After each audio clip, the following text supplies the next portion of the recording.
बेचैनी हो गई और कल आनन फानन में बैठक बुलाना पड़ा, लेकिन इनके अंदर के जो विधायक हैं वो भी वहाँ पर नहीं पहुँच पाए। कहाँ है बेचैनी, कहाँ है?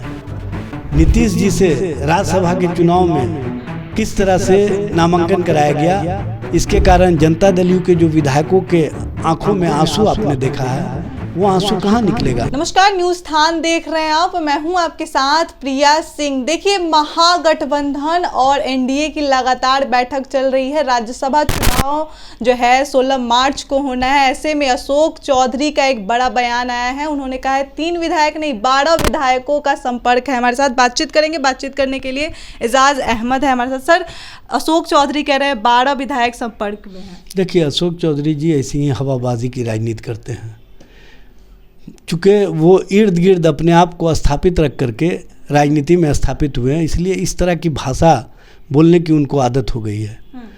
उनको पता है कि 41 के 41 विधायक इंडिया महागठबंधन के इंटैक्ट हैं और इनके पास 38 से अधिक बढ़ नहीं रहा है। तो इनसे जब पत्रकारों ने पूछा कि आप संख्या कहाँ से पुराएंगे, तो एकाएक इन्होंने बोल दिया 1 दर्जन मेरे पास है।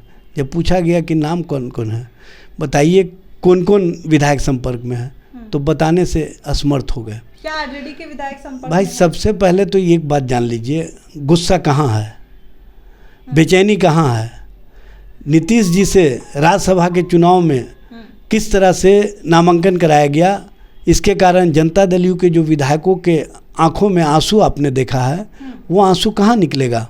वो आंसू कहीं ना कहीं 16 तारीख के चुनाव परिणाम में स्पष्ट रूप से सामने आएगा और वही आंसू तेजाब बन करके एनडीए को भस्म कर देगा, एनडीए की राजनीति को समाप्त कर देगा।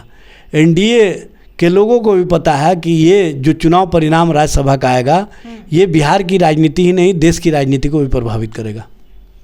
आप लोग के जो उम्मीदवार हैं उससे आप लोग आश्वस्त हैं? देखिए, हमारे उम्मीदवार के प्रति लोगों का जो विश्वास है, लोगों का जो समर्थन है, वो स्पष्ट रूप से दिख रहा है। और आप देखिए कि जिस दिन हम लोगों का संख्या 41 का स्पष्ट गणित सामने आ गया, उसके बाद से ही एनडीए के खेमे में बेचैनी हो गई और कल आनन फानन में बैठक बुलाना पड़ा, लेकिन इनके अंदर के जो विधायक हैं वो भी वहाँ पर नहीं पहुँच पाए, क्योंकि इनके पास 202 की संख्या है, इसलिए पत्रकार को उस संख्या गिनने में दिक्कत होती है।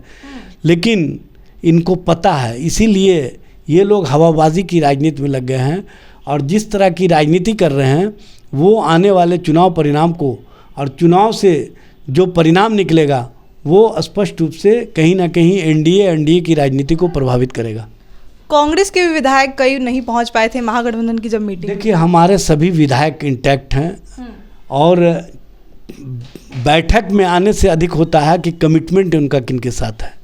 हमारा साथ कमिटमेंट है, चूँकि जो भी विधायक 41 जीत के आए हैं, ये सब भारतीय जनता पार्टी एनडीए के खिलाफ जीत करके आए हैं और इनका एक ही बात का संकल्प है कि हमको पूरी एकता के साथ, पूरी मजबूती के साथ भारतीय जनता पार्टी को, एनडीए को जवाब देना है और इस चुनाव परिणाम से हमको ये बता देना है कि हम लोग संख्या में 41 ज़रूर हैं, लेकिन 202 पर भारी हैं। 41 का आप लोग दावा कर रहे हैं, ओवैसी जी की पार्टी के विधायक आप लोगों के समर्थन में हैं? टोटल का टोटल सभी 41, कहीं कोई इधर उधर नहीं है। और एक बात समझ लीजिए कि जो जनता दल यू के अंदर बेचैनी है, उसमें कुछ हमारे बढ़ भी जाएंगे। स्पष्ट रूप से आपको चुनाव परिणाम के दिन पता चल जाएंगे। एजाज अहमद को सुन रहे थे। फिलहाल इस खबर में इतना। इस खबर से आप क्या सोचते हैं, कमेंट बॉक्स में जरूर बताएं। तब तक के लिए धन्यवाद।